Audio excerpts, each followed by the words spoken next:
Good morning and welcome to the daily Securities Markets Update. Beginning with the Asian session today, the Reserve Bank of Australia meeting minutes came in as widely expected, and the bank managed to keep its stable rate and economic outlook for the time being. In China, some economic leaders continue to show that the slowing down could be over, and new loans soared to the highest level since 5 months, so rising to 1080 billion yuan in June, up from 871 billion in May, while it had been anticipated to rise only to 950 billion yuan only.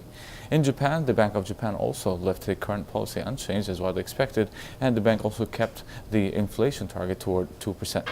These figures, in addition to the central bank's decision, and led the Aussie also, which showed some gains across the board, rising the most against the Canadian dollar with more than 0.16%, reaching as high as 1.0082, while Japanese yen also stabilized almost unchanged against the major currencies.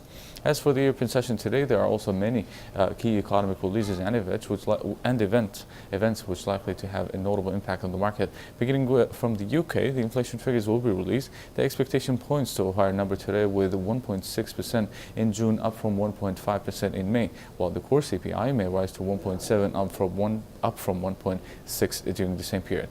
Furthermore, the house price index also may rise by 10.2% in May, comparing to 9.9% in April.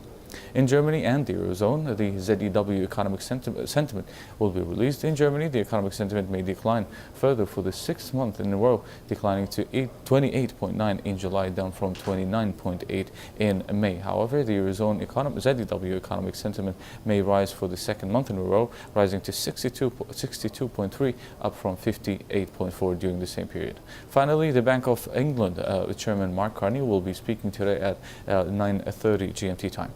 Going forward to the US session today, there are also another collection of economic releases. Retail sales may rise by 0.6% in June, comparing to a rise of 0.3% in May, while the core retail sales may rise by 0.5, comparing to 0.1 during the same period. And the Empire State Manufacturing Index may also decline back to 17.2 in July, down from 19.3 in June. Finally, the most important event for today is the testimony of the Federal Reserve Chairwoman Janet Yellen, which will be held at 14 GMT time, which is equivalent to 18 Abu Dhabi time. This is it for today. You can follow us on our social media sites, Twitter, Facebook, and YouTube to get the latest economic releases, reports, and analysis. Thank you for watching.